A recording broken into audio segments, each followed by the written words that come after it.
저에게도 자녀가 셋이 있는데 늘 뭐 교회를 위해서 기도하고, 두 번째는 우리 자녀들을 위해서 기도하죠. 저희 집사람은 매일 우리 아이들 위해서, 세 자녀를 위해서 기도하죠. 물론 뭐 알아서 잘 사는데 그래도 부모님이 기도하지 않습니까? 무엇 때문에? 우리 아이들이 하나님의 은혜 속에서 하나님을 잊지 않고 하나님의 사람으로 살아가도록 우리가 끊임없이 기도하죠.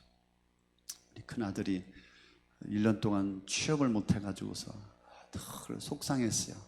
좀 잘 사는가 싶더니 잘 못 살고 늘 가슴이 아프고, 그래서 이번에 그렇게 기도를 했는데 다행히 미국 국방부에 합격이 되어서 뭐 몇십 명이 왔는데 한 명만 뽑는데 됐어요. 그래서 험프리에서 훈련 받고 이제 포천에 이렇게 사는데 아마 시골 마을에서 이제 살게 되었나 봐요.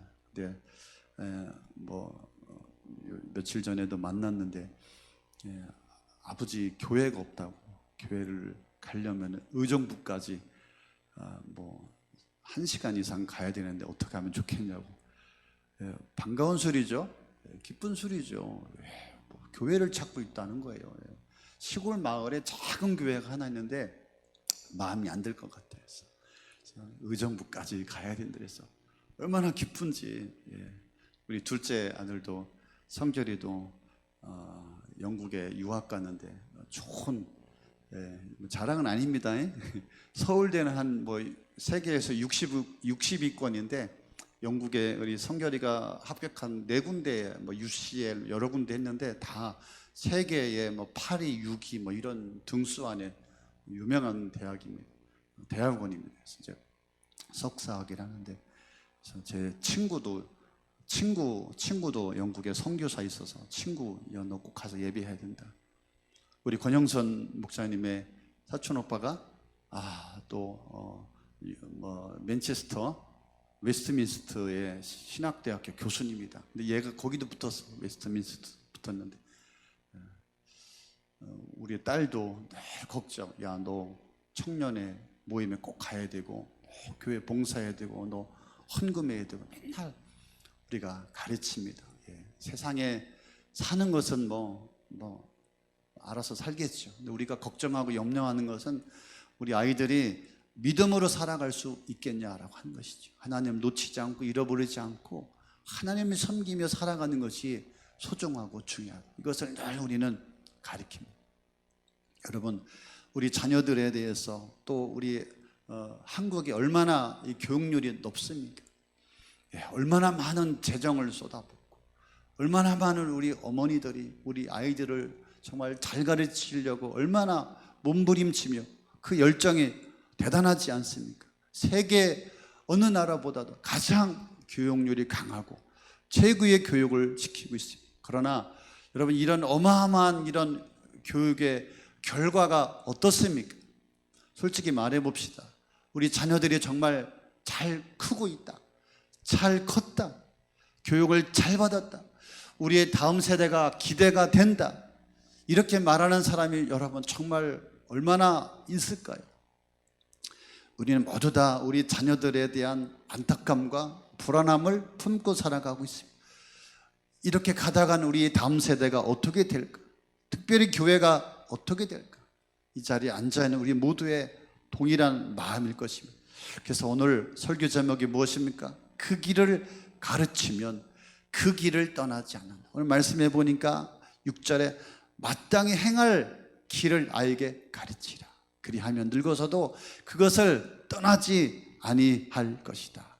두 개의 축이죠. 마땅히 행할 길을 가르치라, 명령이죠. 그리하면 늙어서도 그 길을 떠나지 않는다라고 하는 하나님의 약속이죠. 약속. 명령과 약속이 함께 있습니다. 자녀가 하나님을 떠나지 않게 하려면 여러분, 부모가 마땅히 행할 길을 먼저 가르쳐야 된다라고 하는 것입니다. 여러분, 우리 자녀가 평생 하나님을 떠나지 않게 하려면 여러분, 우리가 무엇을 가르쳐야 되겠습니까? 저는 그렇게 생각합니다. 어떠한 일이 있어도, 무슨 일이 있어도, 어떠한 어려움이 있다 할지라도 정말 하나님을 떠나지 않는 그런 인생, 그런 자녀들이 반드시 되도록 우리가 가르쳐야 된다. 여러분, 하나님을 떠난 인생에 무슨 가치가 있습니까? 여러분, 하나님을 떠난 인생이 세상에서 아무리 여러분 대단해도, 아무리 성공해도, 아무리 돈을 많이 벌어도, 아무리 좋은 대학을, 아무리 좋은 대기업을 간다 할지라도, 아무리 여러분 권력을 잡는다 할지라도 그것이 무슨 소용이 있겠습니까? 아무리 대단해도 아무 소용없는 거예요. 하나님 없는 인생은 여러분 아무 무가치한 인생, 어리석은 인생, 어리석은 그런 마음이 드는 것이죠. 여러분, 북한에서 간첩이 내려왔어요. 그런데 이놈이 간첩을 하다가 한국에서 성공한 거야. 그래서 뭐 어쨌든 정부에서 큰 엄청난 유명한, 더 잘 되면 잘 될수록 여러분 잘못된 것이죠. 그죠? 간첩이죠. 그런 생각이 들어요. 하나님을 떠난 인생은 뭐 소용없는 어리석은 인생이 되는 것이죠. 그래서 우리가 무엇을 가르쳐야 합니까? 잠언서 22장 1절에 많은 재물보다 명예를 택할 것이요 은이나 금보다 은총을 더욱 택할 것이니라. 여러분, 우리 자녀들에게 인생에 있어서 중요한 가치가 무엇인지를 가르쳐야 돼요. 가장 중요한 가치가 무엇인가? 그래서 여기서 보면 마땅히 행할 길을 가르치라. 마땅히 필요한, 없어서는 안 될 당연한 것을 가르치라. 여러분, 우리 아이들에게 없어서는 안 될 당연한 필요한 것을 가르치죠. 학교에서도 여러분 우리 아이들에게 없어서는 안 될 중요한 여러분 것들을 가르치고 있지 않습니까? 그러나 성경은 그런 학습적 효과를 말하는 것이 아니죠. 다른 것을 이야기하고 있는 것이죠. 여기서 행할 길, 행할 길, 행할 길, 올바르게 사는 것이 무엇인지, 우리 자녀들이 무엇을 위해 살아야 되는지, 어떻게 살아야 선한 인생이 되는지, 이것을 가르치라라고 하는 것이죠. 그렇지 않습니까? 우리 아이들이 좋은 대학에 들어가도록 얼마나 가르칩니까? 좋은 대학에 들어가면 또 좋은 직장에 들어가도록 얼마나 가르칩니까? 직장에 들어가면 또 얼마나 많은 돈을 벌까를 우리 부모님들이 가르치. 그러나 정작 우리 부모님들 인생의 방향에 대해서는 가르치고 있지 않다 이 말이죠. 그런 것 같아요. 많이 배울수록, 많이 가질수록, 더 똑똑할수록 여러분 오히려 방향이 잘못된다 이 말이죠. 허무에 빠지고, 방향이 없으니까 쾌락에 빠지고, 중독에 빠지고, 더 배울수록, 더 가질수록 더 나쁜 놈이 되어가는 것이, 더 악한 놈이, 더 악랄한 놈이 되어가는 것인가, 뭐 그런 생각이 들어요. 더 똑똑하고 더 잘나고 더 유능한 놈들은 시골에 부모님 안 모시잖아요. 오히려 시골에 무식하고 못 배우고 알지 못하는 이런 자식들이 부모님을 더 잘 섬기지 않습니까? 그런 이치와 같지 않을까. 그래서 여러분 말씀에 보니까 재물보다 명예를 택할 것이다, 음이나 금보다 하나님의 은총을 택하는 것을 가르치라. 여러분, 우리 자녀들에게 금이나 돈보다, 성공보다도 하나님의 은혜가 무엇인지를 가르치라고 하는 것입니다. 여러분, 우리의 부모님들이 뭘 가르칩니까? 부모님들의 가치는 돈이 아닐까요? 어떻게 하든지 돈 어떻게 해야지 좋은 대학 들어가서, 좋은 회사 들어가서 돈 벌면서 어떻게 잘 살을까? 그것이 우리 아이들을 가르치는 가치관이 되어 버렸다 이 말이죠. 좋은 차, 좋은 옷, 좋은 집, 좋은 직장, 돈. 우리의 방향이 어디 있느냐 이 말이죠. 우리가 가져야 할 가치가 아닌 것이죠. 여러분, 이 잠언서를 누가 기록했습니까? 솔로몬이 기록한 거예요. 솔로몬 여러분 얼마나 부자였어요. 마음껏. 지금도 솔로몬의 그 부를 아무도 지금도 따라갈 수 없다라고 합니다. 누려보고 살았어요. 근데 지금 솔로몬이 하는 이야기는 뭐예요? 잘못 살았다 이 말이에요. 잘못됐다 이거지. 그래서 돈보다 명예를 가르치고 사람보다 하나님의 은총을 택하라고 말씀하고 있는 것입니까? 여러분, 명예가 무엇입니까? 다른 사람들에게 존경을 받는 것입니다. 우리 자녀들의 인생이, 저 사람 잘 살았다, 저 사람 정말 삶에 의미가 있다, 저분의 삶을 우리가 인정해야 된다, 이 인정이 바로 명예인 것입니다. 명예로운 인생을 살게 우리가 가르쳐야 합니다. 여러분, 우리 아이들의 대화 속에 가만히 들어보셨습니까? 너는 어디에 아파트 사냐? 넌 몇 평이냐? 너희 집에 차는 브랜드가 뭐냐? 여러분, 심각합니다. 요즘에 우리 아이들. 너 부모님 직장이 뭐냐? 왜 관심이 오직 물질이에요. 관심이 소유에 있습니다.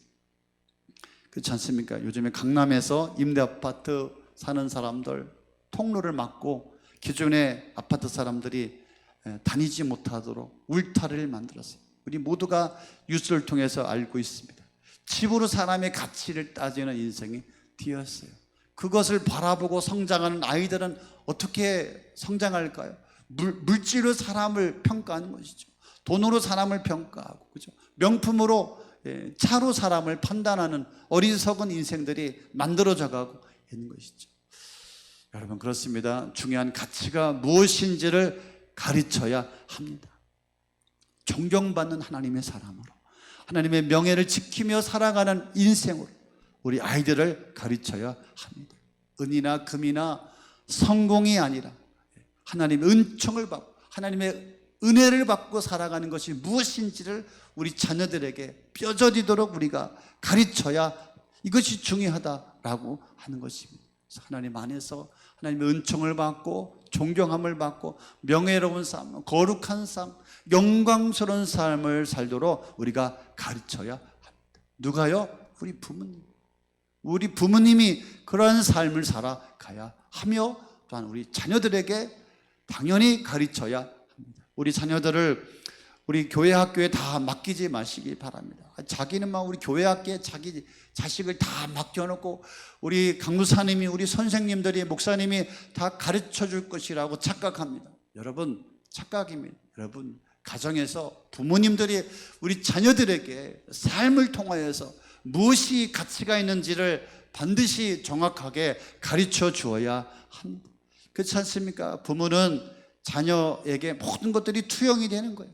부모님의 삶을 보고 부모가 어떤 가치를 가지고 살아가느냐, 자식이 그것을 바라보고 있는 것이죠. 우리 자녀에게 무엇이 올바른 가치인지, 정말 돈보다 금보다 은보다 명예를 선택하고 하나님의 은혜와 은총을 선택하도록 우리가 가르쳐야 할 줄로 믿습니다.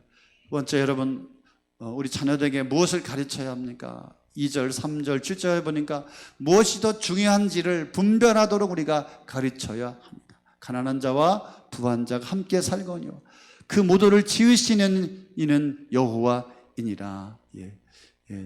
그 모두를 지으시는 이는 여호와다. 여러분, 우리가 인생을 살아가면서 세상에는 부자와 가난한 자가 함께 모여 삽니다. 사람들은 말하죠. 가난한 사람들과 살면 무슨 소용이 있어? 부자랑 같이 친해야지, 부자와 같이 있어야지. 그래서 부자를 곁에 둔다 이 말이죠. 부자라는 것 하나만으로 그 사람의 내 인생의 가장 중요한 위치를 차지하게 된다라고 하는 것이죠. 정말 생각해 봅시다. 정말 돈을 가졌다는 이유만으로 그 사람이 내 인생의 가장 중요한 부분을 차지할 수가 있겠습니까? 가난한 사람일지라도 내 인생의 중요한 부분을 차지하고 내 인생의 중요한 것을 가르쳐 줄 수 있는 사람은 얼마든지 있다라고 하는 것이죠. 제가 얼마 전에 요리 프로그램을 하나 보게 되었는데, 이 요리사는 의사였어요. 의사인데 그 의사직을 버리고 레스토랑의 요리사가 되어서 이 프로그램에 나와요. 사람들이 물어봅니다. 아니, 의사가 더 훨씬 가치가 있지 않습니까? 그 아까운 그 의사를 왜 버렸습니까? 이분이 그렇게 대답합니다. 내 인생은 누군가에게 맛있는 음식을 만들어서 그 사람을 행복하게 하는 그 순간이 내 인생에서 가장 중요한 것입니다. 그래서 나는 거기에 가치를 두었습니다. 맨날 아픈 사람들만 이야기를 듣다가 내가 음식을 만들어서 내 음식을 먹고 그것을 먹고 나서 행복한 사람들을 보면 저는 인생에 가치가 있다고 생각합니다. 성경은 말합니다. 부자도 가난한 자도 함께 살지만 그 둘을 지으시는 분이 누구시냐? 여호와 하나님이시다. 여러분, 내 인생에서 가장 중요한 분은 부자도 아니고 가난한 사람도 아니고 여러분, 하나님이시다. 하나님이 함께 하시다. 부자도 가난한 자도 만드신 이가 하나님이시다. 무엇이 중요하냐? 하나님이 중요하다. 이것을 우리 자녀들에게 가르쳐야 할 줄로 믿습니다. 가난한 자나 부자나 모든 생명의 주인, 인생의 주인, 그들의 하나님은 여호와 하나님이시다. 이것이 중요하다는 것을 우리 자녀들에게 가르쳐야 할 것입니다. 3절에 7절에 보면은 그런데 슬기로운 자는 재앙을 보며 숨어 피하여도 어리석은 자는 나가다가 해를 받느니라. 여러분, 더 중요한 것을 붙잡으려면은 내 인생을 방해하는 것이 무엇인지도 분별할 줄 알도록 가르쳐 주어야 합니다. 너무 좋은 것만, 세상의 것만 쫓아다니다 보면은 나를 방해하는 세력을 놓쳐버리게 되는 것이죠. 우리 그런 말이 있습니다. 친구 따라 강남 간다. 인생을 잘못 살고 망가지고 실패하고 나서 늘 후회하면서 하나같이 말하죠. 사람 잘못 만나서 그렇다. 친구 잘못 만나서 그렇다. 그래서 내 인생의 방해꾼을 잘 분별하는 것도, 이 분별력을 우리 자녀들에게 가르쳐 줄 필요가 있는 것입니다. 제 선배 목사님한테 들었습니다. 며칠 전에 본인의 교회에 권사님 한 분을 신방하게 되었습니다. 근데 이 권사님이 중소기업 회장님이셨는데 자기 회사 부장 경리와 그다음에 경리 과장 둘이서 짜고서 이 회사를 통째로 말아먹었다. 재산을 다 가지고 날렸어요. 그리고 이 권사님에게 세금을 120억 폭탄을 날렸어요. 근데 이 남편은 그 사건으로 충격을 입고 돌아가셨어요. 세상을 떠났어요. 이 권사님이 혼자 이 세금 120억을 떠안고 하나님 앞에서 맨날 우는 거예요. 그 연놈들이 그 모든 재산 모든 다 갖고 집도 빼앗기고 땅도 빼앗기고 세금만 떠. 경리부장의 경리과장이 살림을 모든 기업을 대신 살아주었으니 그가 방해꾼인지를 분별하지 못했던 것이죠. 근데 다행히도 하나님께서 그의 빛을 탕감해 주셨습니다. 국가에서 억울하게 세금을 떠하는 사람을 구제하는 제도가 있었는데 그 대상이 되어서 다행히 120억 세금은 없어지게 되었어요. 그래서 여러분, 누가 인생의 방해꾼인지 분별하는 것, 오늘 말씀에 그렇게 이야기하고 있습니다. 슬기로운 자는 재앙을 보면 숨어 피하여도 어리석은 자는 나가다가 해를 받느니라. 패역한 자의 길에는 가시와 올무가 있고 영혼을 지키는 자는 이를 멀리 하느니라. 우리 자녀들에게 분별력도 가르쳐 주어야 합니다. 내 인생에서 중요한 자가 누구인가, 무엇이 중요한지를 가르쳐 주어야 합니다. 그리고 7절에는 뼈아픈 말인데요, 부자는 가난한 자를 주관하고 빚진 자는 체주의 종이 되느니라. 너무 빚지고 살지 말라. 저한테 하는 얘기 같아요. 빚이 너무 많아가지고 너무 빚지면은 또 경제적으로 어렵기 때문에 또 자유롭지 못한 것이죠. 신앙생활도 하나님 앞에서도 인생에서도 자유롭지 못하니까 너무 돈에 매이지, 하나님 앞에서도 당당하고 사람 앞에서도 당당한 인생이 되어야 되겠습니다. 그래서 여러분, 무엇이 중요한지 우리 자녀들에게 가르치십시오. 세 번째 4절에 보니까 여러분, 겸손과 여호와를 경외하며 보상은 재물과 영광과 생명이라. 오늘 새번역 성경에 보니까 뭐라고 얘기합니까? 재산과 영예와 장수이다. 여러분, 우리 자녀들에게 반드시 이것을 가르쳐야 돼요. 복이 어디에서 오느냐? 여러분, 재물과 영광과 여러분 생명을 지고 계신 분은 여호와 하나님이시다. 여호와께로부터 온다. 복의 방향을 우리 자녀들에게 정말 세뇌시키도록 가르쳐 주어야 합니다. 우리 자녀들이 재물과 영광과 생명이 충만하기를 원하십니까? 축복합니다. 생명과 영광과 재물이 충만하기를 축원합니다. 아멘 하신 분만.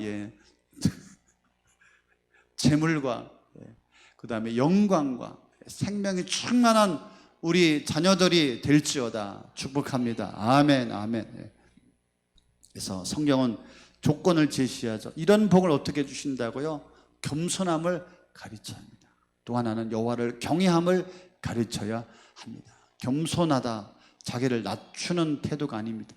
하나님 앞에 자신을 낮추는 거예요. 내 길이 아닌 하나님의 길을 가겠다고 무릎 꿇는 그런 삶의 태도인 것이죠. 어디서든지 자기를 낮추고 하나님의 뜻이라면 자기의 뜻을 포기하고 그 자리에서 하나님 앞에 순종하는 삶이 바로 겸손의 삶인 것이죠. 여러분, 인생이 왜 무너집니까? 인생이 왜 망합니까? 교만하기 때문에. 자녀들에게 반드시 하나님 앞에서 낮아지는 겸손을 훈련시켜 주어야 합니다. 또 하나는 여호와를 경외함을 가르치시기를 바랍니다. 경외한다, 하나님을 두려워하는 동시에 너무나도 나의 하나님은 소중한 분이시다, 이것이 바로 경외함에 대한 신앙의 태도인 것이죠. 하나님을 기뻐하는 삶을 살고 하나님이 싫어하는 것을 싫어하는 삶을 사는 것. 그래서 인생을 하나님 중심에 두고 그분의 인도함을 귀히 여기는 것이 바로 경외함의 삶인 줄로 믿습니다.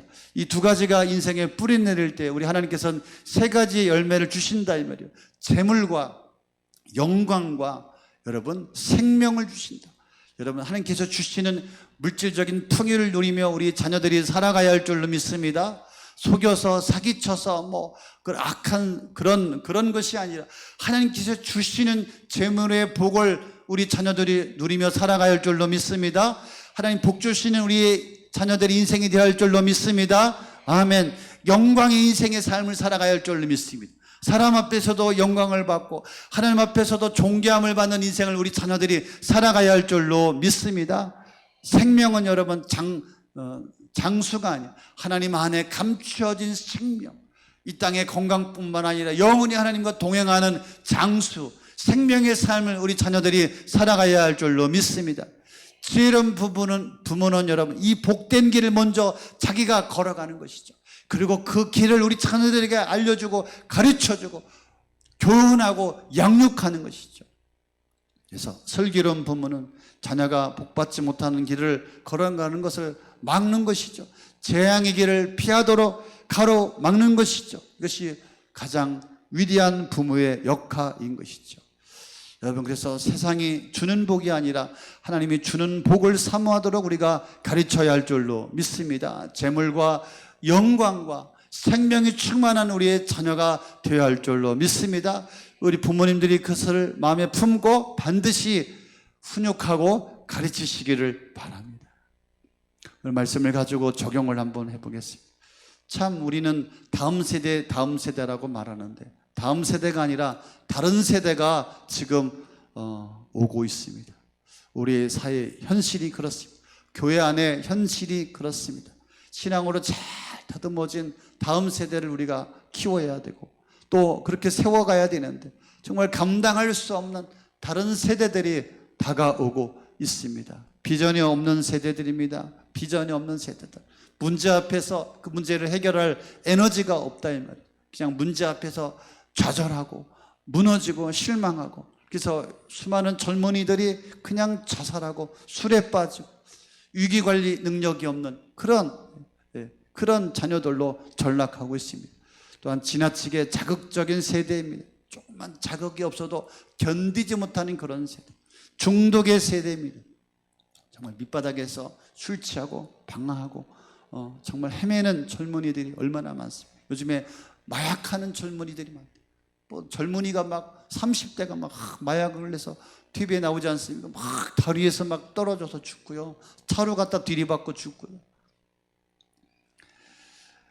점점 하나님을 찾지 않는 세대가 되었습니다. 이것이 진짜 문제, 진짜 문제. 이들 어떻게 바꿀 것인가? 어떻게 바꿀 것인가? 점점 하나님을 찾지 않는 이런 세대.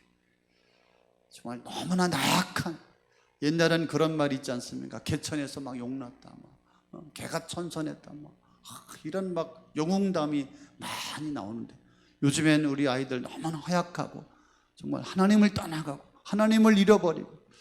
여러분, 그렇습니다. 우리의 다음 세대, 다른 세대를 바로잡는 방법은 한 가지밖에 없습니다. 우리의 신앙의 전수인 줄로 믿습니다. 우리의 신앙을 전수해야 합니다. 바른 신앙을 전수해야 합니다. 여러분, 하나님께서 교회에게, 우리 본령교회 주신 책임과 의무를 다해야 되는 것입니다. 억지로라도 해야 합니다. 억지로라도 가르쳐야 합니다. 훈련해야 됩니다. 반복해서. 그렇죠? 반복된 훈련이 필요합니다. 교회에서도 집에서도 무엇이 더 가치가 있는지, 무엇이 더 중요한지, 복이 어디서 오는지 끊임없이 우리들에게, 아이들에게 세뇌하고 가르치고 짝육하고 훈계하고 계속해서 끊임없이 가르쳐야 합니다. 무엇을 가르쳐야 합니까? 하나님을 떠나지 않도록, 어떠한 방법을 동원해서라도 하나님을 절대로 떠나지 않도록 가르쳐야 합니다. 너 하나님 떠나면 죽는다. 너 하나님 떠나면 끝난다. 네가 아무리 잘나도 하나님 없는 인생은 어리석은 인생이다. 반드시 가르쳐야 할 줄로 믿습니다. 하나님을 떠나서 지금 죽어가고 있는데 부모님이 아무 생각이 없습니까? 뭐 제대로 된 부모님입니까? 하나님을 만난 인생입니까? 자녀를 향한 안타까움이 없다. 여러분, 소경을 인도하는 거예요. 부모가 소경이 되어서 소경을 인도하는 것밖에 되지 않는 것입니다. 오늘 말씀을 통하여 우리 부모님이 철저하게 도전받아야 할 줄로 믿습니다.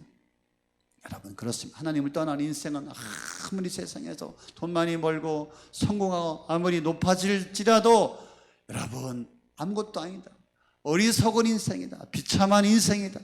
반드시 하나님께로 돌아오도록, 하나님을 떠나지 않도록 우리 부모님들이 철저하게 가르치시기를 바랍니다. 두 번째, 교회를 떠나지 않도록 하십시오. 정말 어쩔 수가 없습니다. 가르쳐야 합니다. 젊은이들이, 우리 아이들이 계속해서 교회를 떠나가고 있습니다. 소망이 없습니다. 그래서 정말 교회가 우리 아이들을 위해서 투자하고, 부모님들이 정말 투자하고 어떤 방법을 동원해서라도 교회를 떠나지 않도록 가르치시길 바랍니다. 세 번째는 하나님의 말씀을 떠나지 않도록 가르치시길 바랍니다. 성경이, 하나님의 말씀이 우리 자녀들의 인생의 삶의 방향임을 분명히 가르치시기를 바랍니다. 하나님의 중심, 교회 중심, 성경 중심의 우리 자녀들 되도록 그렇게 축복해 주시기를 바랍니다. 여러분, 방향을 제시하지 않는 것은 부모의 책임입니다. 마땅히 가르칠 것을, 마땅히 행할 것을 부모님들이 가르치지 않는다면 여러분, 하나님은 그 책임을 부모에게 물을 것입니다. 그러나 마땅히 행할 길을 그 자식에게 가르쳤는데도 불구하고 자식이 마땅히 행할 길을, 삶을 살지 않는다면 그 책임은 우리 하나님께서 자녀들에게 물을 것입니다. 그래서 분명히 우리 자녀들에게 그 방향을, 무엇이 가치가 있는지, 무엇이 중요한지, 어디에서 하나님의 축복이 오는지를 가르쳐 주시기를 바랍니다. 함께 결단하면 좋겠습니다. 자녀들과 함께 신앙생활 하십시오. 자녀들과 함께하는 시간을 더 많이 가지시기를 바랍니다. 아무리 바쁘더라도 자녀들과 함께하는 시간을 늘려보시기를 바랍니다. 우리 자녀들에게 좋은 학원, 또 돈, 재산을 물려주고, 어리석은 부모예요. 얼마나 어리석은 인생인지 모릅니다. 여러분 손잡고 함께 예배하고, 손잡고 함께 기도하고, 손잡고 함께 말씀 보고, 그래서 우리 자녀들에게 신앙의 방향을 제시하고 갈 길을 가르쳐주는 그런 훌륭한 깨어있는 부모가 되시기를 바랍니다. 마땅히 행할 그 길을 아이에게 가르치라. 그리하면 늙어서도 그 길을 떠나지 아니하리라. 늙어서도 내가 죽어도. 어제도 우리 부모님, 저는 부모님도 없고 어린애도 없더라고요. 우리 어머니, 아버지, 장인어른, 장모님 다 돌아가셔서 산소 다 갔다 왔고, 어제도 장모님 기일이라 갔다 왔고, 우리 또 어린이도 없더라고. 어린이, 우리 은결이, 너는 어린이가 아니야, 용돈 달라고 하지 말아라. 어린이도 없고 부모님도 없어서 갔다 왔어요. 인생은 다 떠나가더라고. 그러나 무엇이 남습니까? 훌륭한 믿음의 유산이 남는 것입니다. 여러분, 믿음의 유산을 늙어서도 우리 자녀들이 하나님을 떠나지 않도록 여러분 인생을 통하여서 가르치시기 바랍니다. 그 인생의 가장 훌륭한 귀한 부모인 줄로 믿습니다. 할렐루야. 그래서 늘 자녀와 함께, 하나님과 함께 행복하고 기쁘고 정말 신앙의 유산을 물려준 아름다운 가정이 되어지기를 예수님의 이름으로 간절히 축복하고 축원합니다. 할렐루야. 아멘.